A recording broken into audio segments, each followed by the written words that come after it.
Hello once again, Internet people. We're playing Feed the Beast, Direwolf 20 1.6.4 pack, version 1.0.12.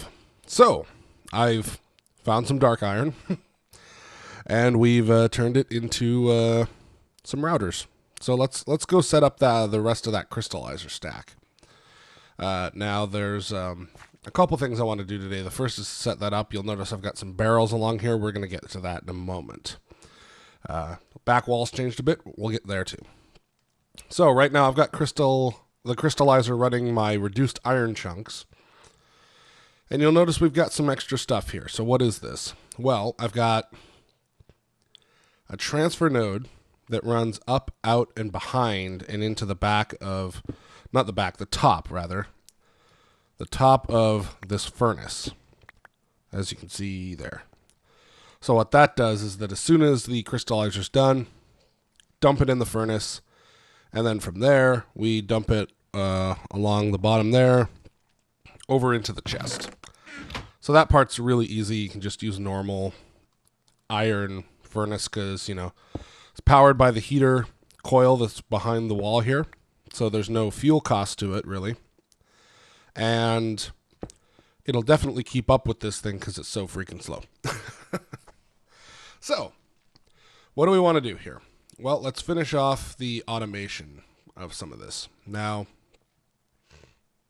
one second. Okay, so let's get back to it here.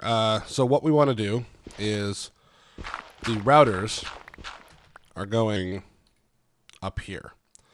They are all stacked together. And what we should be able to do here is slot 0, slot 1, slot 2, and I think 3 is the bottom one, so slot 4. And slot 5. So what is that going to do for us? Well, what that means is that this router, when you put items in here, it's going to put those items up here into slot 0. And then when you put items in this one, it's going to dump them in here. Oh, that's a problem. Problem with my design. What it's also doing is it's also putting it into the furnace because the furnace is connected with the heater cord. Damn it. Well, we're just going to have to fix that. I'll get rid of this for now, and we'll rebuild this whole thing. So what that should do, slot 0. Yeah, that's fine. Slot 1. Yep, that's... no, it's that one. That's fine. Slot 2 goes into there. That's fine. Slot 4 should be the next one. Yep. And then finally, slot 5. So what happened there? Well, basically, because this furnace connects to this, this furnace registered as machine connected here, so the router was was connected to both of them. So what we'll have to do is we'll have to power the heater. We'll have to power the furnaces a different way. What I may do is I may just dump them all into a central heating system over here. I'm not sure yet, but it'll actually allow me to clean up a lot of the stuff under here as well. So all that infrastructure I prepared ahead of time, all that, yeah, well, that's a waste. Oh well. Huh. Okay, so what do we want to do here? Well, what I want to do is take all of these and run them down into this crate. And let's turn off that. Turn off that. Is there one on the other side? Yep, figures. Turn off that. I'll put that like that. And we're going to set this pipe. Oh, no, we're going to have to do that from above, I think. We're going to set this pipe, not to dense mode, not to vacuum mode, but to round robin mode. So what that's going to do is that it's going to take items out of this box and put them into each of these routers. Oh, turn that one off too. Each of these routers evenly. So it'll do this one, then this one, then this one, then this one, then this one.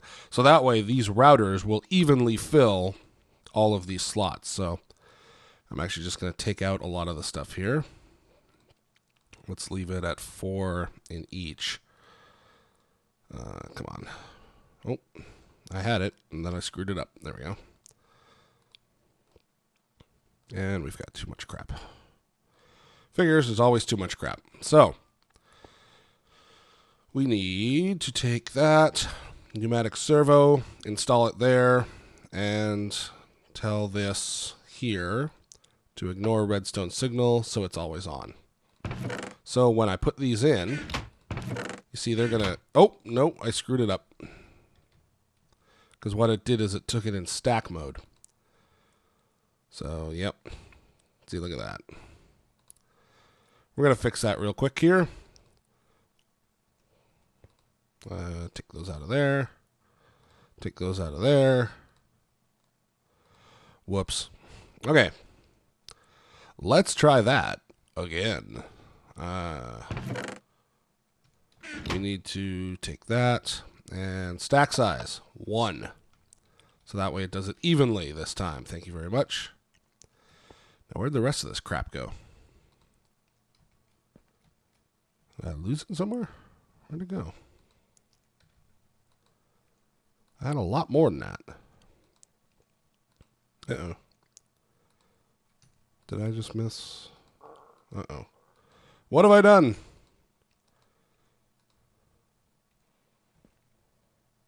Okay, I had it. It connected to the transfer node, so whatever. Okay, let's rebuild this once again. We're going to round robin mode that. We're going to install a pneumatic servo. We're going to set this to enabled, stack size of 1. And then we're going to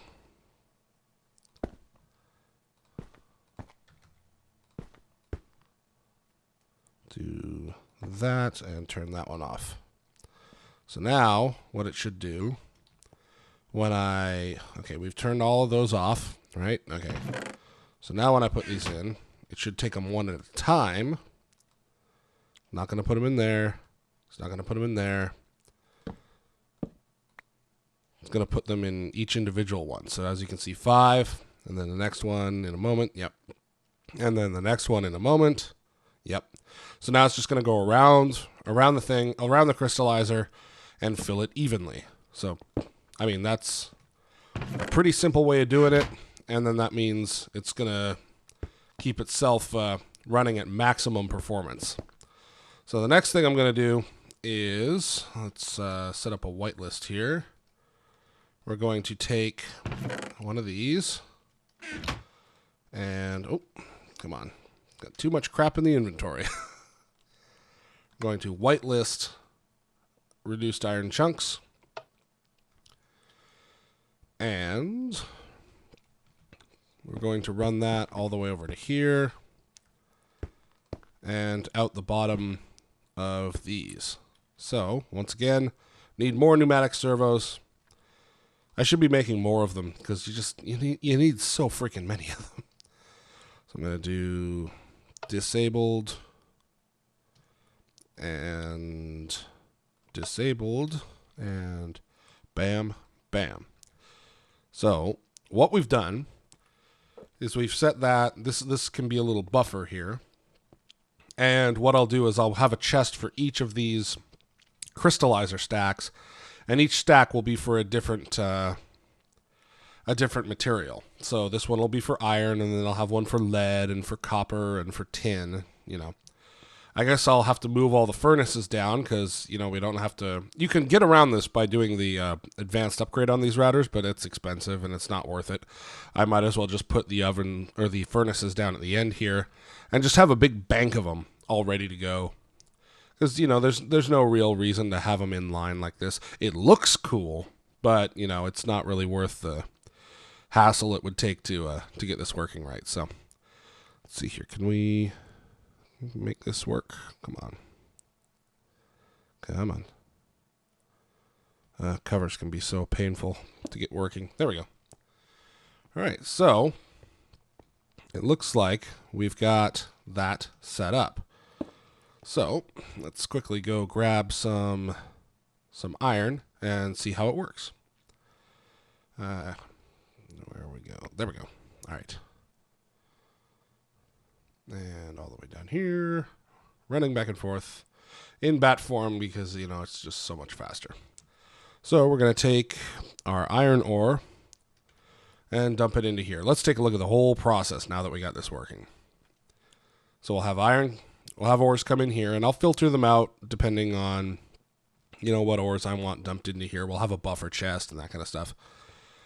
They get processed and they get dumped over into the mixer, which we will see shortly here. There we go.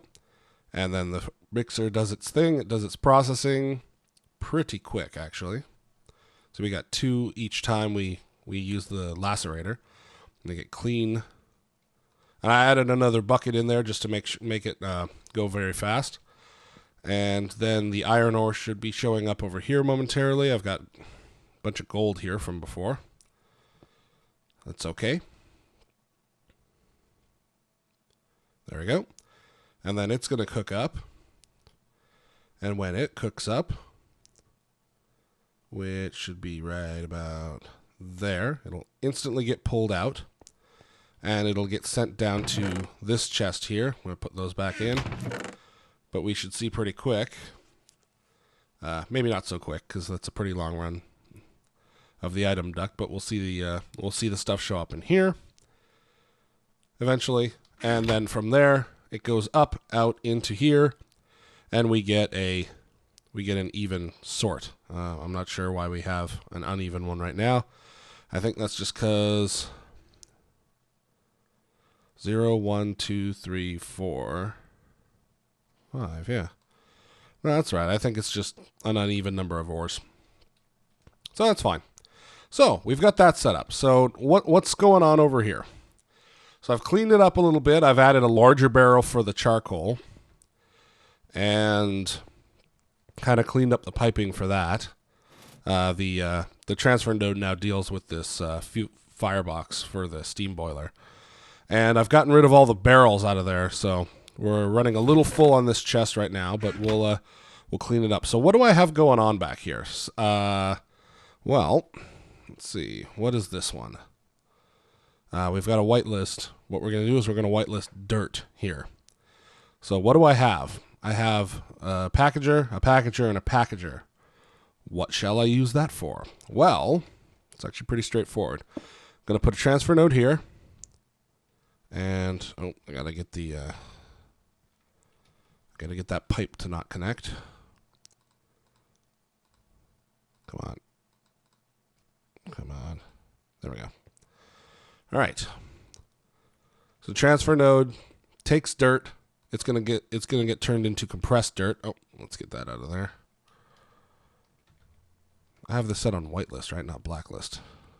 Uh-oh. Now I'm paranoid. Nothing's on whitelist, so that should be fine. So that's okay. So we're going to... Oh, I think it was because I reconnected the... Yeah. Never mind. Being stupid.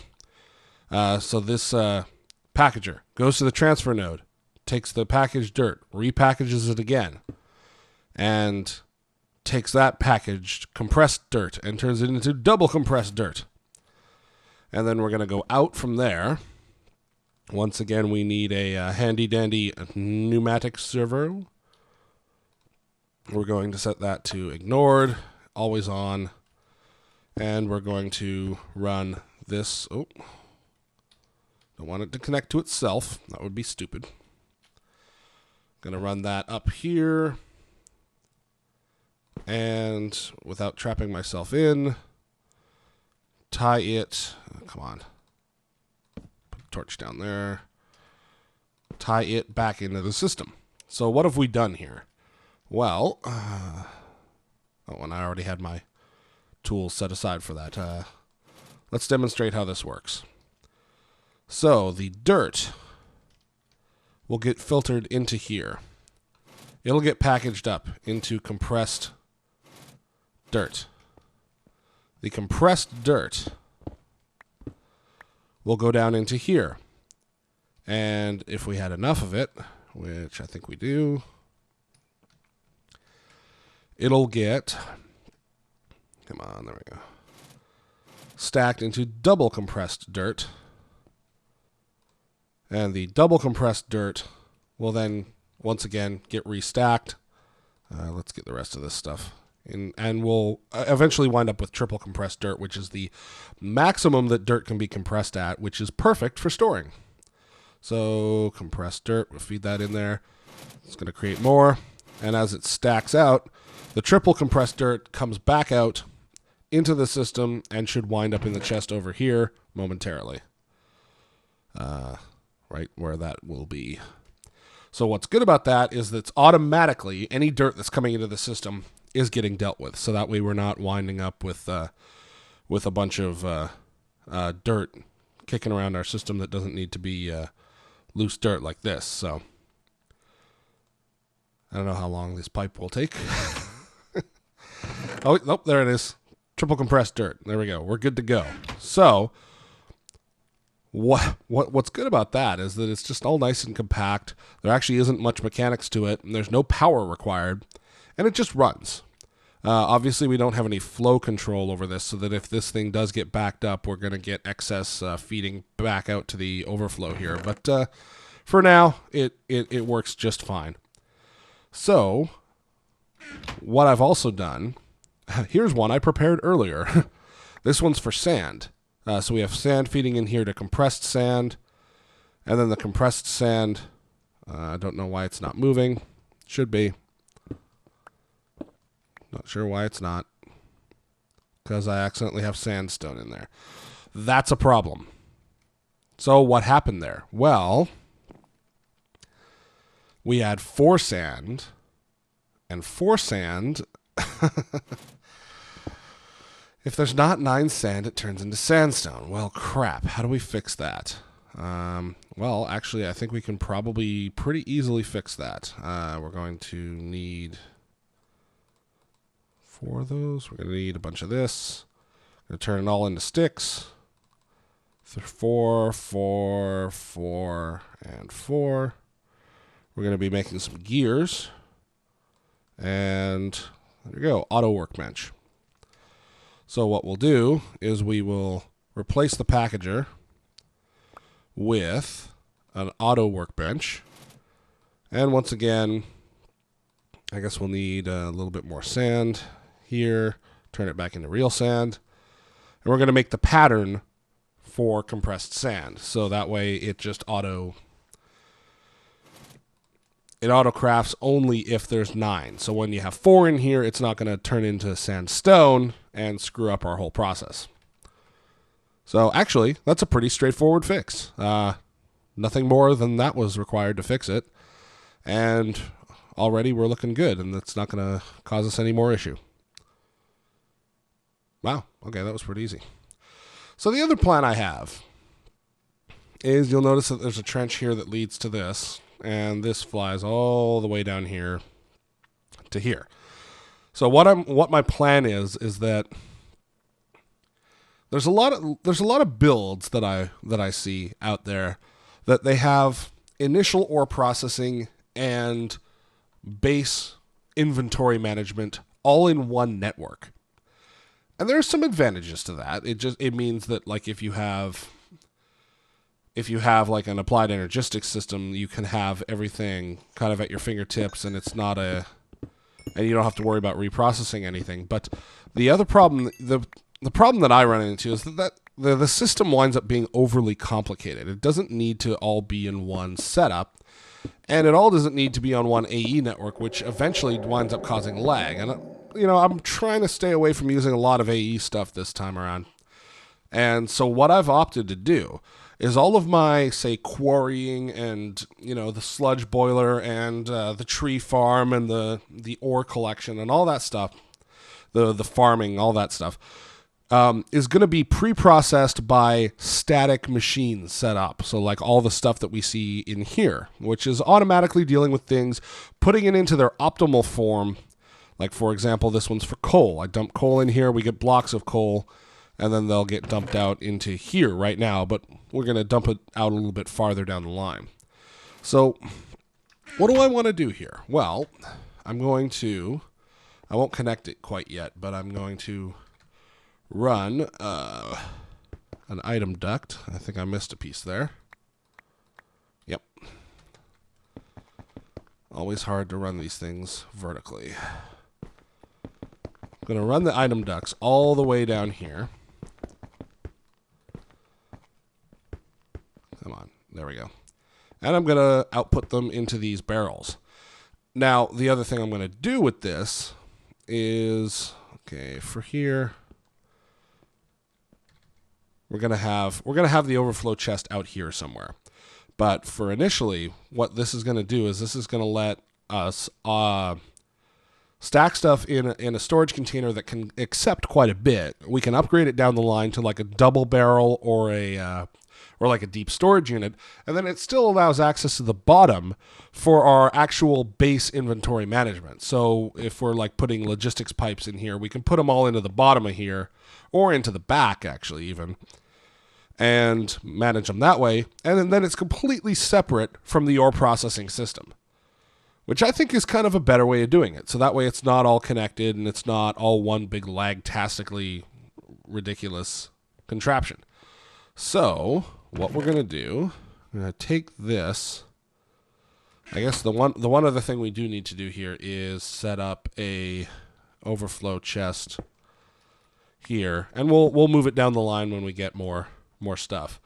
But basically an analog for this chest here. So what I'm going to do is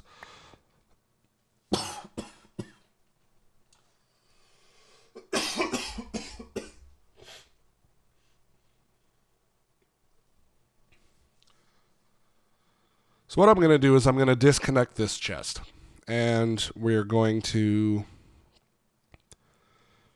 reconnect it to the system here. So, although I do want to leave it sticking out a little bit, what I may do is leave that pipe there and just disable it. And just occurs to me that this should be one farther forward. Never mind, I'll fix it later.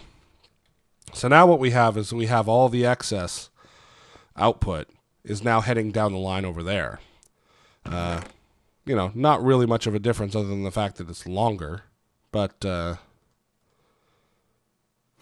going to be in a better position here. So let me just take some items here, and let's go get set up. We're going to overflow can go here. Actually, we're going to need to move this, because I already have plans for more of these barrels. So we're going to just go down the line here, and we'll find some use for all of these, actually. We're going to put this kind of crap in here. Double compressed sand, triple compressed dirt.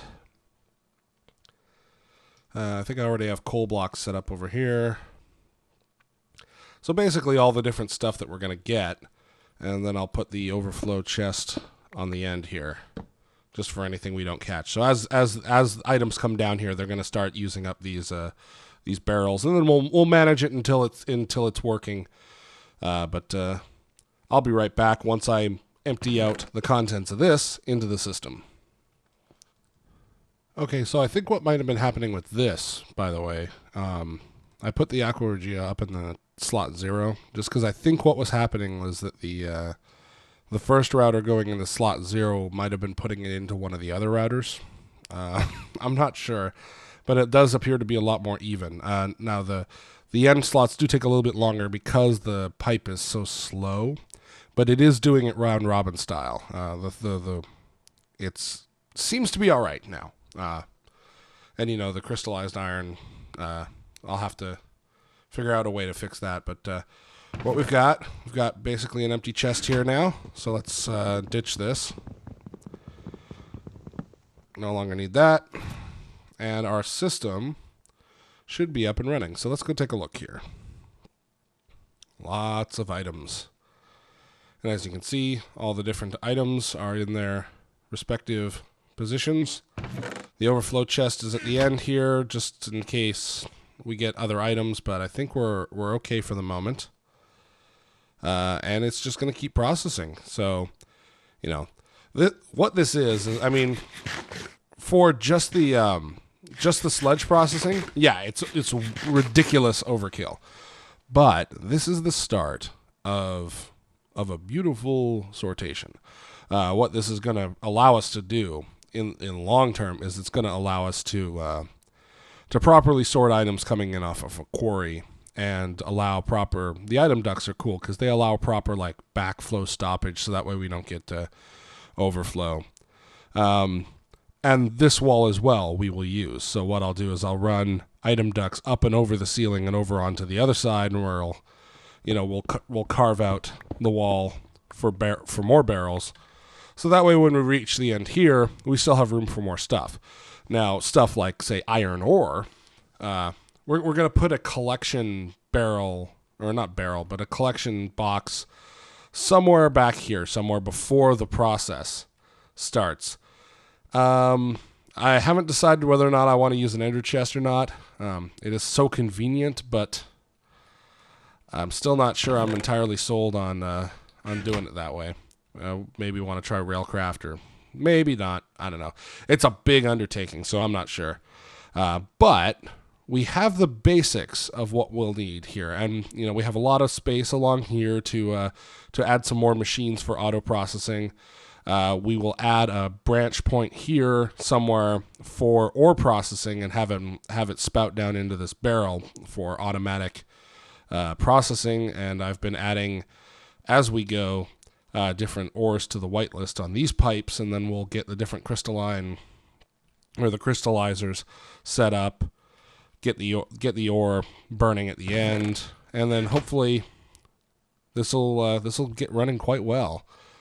For the meantime, though, I mean, it's a pretty good start, right? And I guess I'll go show one more thing here. Since I've been working on this, I heard a skeleton somewhere. We're all right. Got a lot more of the base of this thing done. It's slow going, but it'll get there. Just takes some time. Every so often you get some random saplings, happens, but you deal with it. I mean, we've got some full barrels here, so I think the next thing that I'll do is I'm going to take all of these barrels. Shut up. I said, shut your mouth. Thank you. Anyway, we're going to take these barrels and move them inside into the storage hallway. So that way they're contained here. I've switched the furnaces to be burning off of oak logs, and I've changed the planter to almost completely do oak saplings because we don't need that much rubber. The rubber is kind of cool to start with, but the oak saplings are so much more valuable. And then that also gets us, we're going to figure out how the overflow system is going to work once we get this trash can inside. I don't think I want to use the trash can. I think what I want to do is use it for something, for either like creating quantum entangled things for applied energistics, or the recycler for creating UU matter or whatever. So lots of possibilities, lots of materials, and lots of changes to things that we only built a few episodes ago. But that's kind of the idea for when we're building a base like this. Oh crap, I better turn this on before it goes nuts. The other thing I want to do as well is add maybe a little bit more power to the harvester here, and maybe start thinking about some kind of centralized power source as well, because we're starting to get, we've passed out of early game here, and we're kind of into mid game, so we should have a proper power source rather than just individually burning charcoal everywhere we go. So lots of things to do. The other one I wanted to show was over here. I put the harvester in place, and holy crap, does it output a lot of stuff. So what I want to do is I want to pipe this stuff over as well, we're going to take this and shoot it down that way, connect it in with the pipes, which are about here, and then that leads over to the ore processing system. And then in that ore processing system, we're going to set up some more. I think you can just use packagers for these ones, because like something like copper's easy because it's just put it in a 9 grid and it's good to go. But it's a different copper from the other ones that we're processing. So we'll also have to get some unifiers going, and I'll explain that as we go. The gold has to be burned into gold nuggets before you can combine it, but experience. I love those essence berries. It's great. It's like I need to get to 30. Now I'm there. Hooray! So anyway, lots of changes, and we're gonna have some fun getting all this going. So thanks for watching. What is all this? Oh yeah, no, I know what that is. That's for another time. So thanks for watching, and we'll see you later.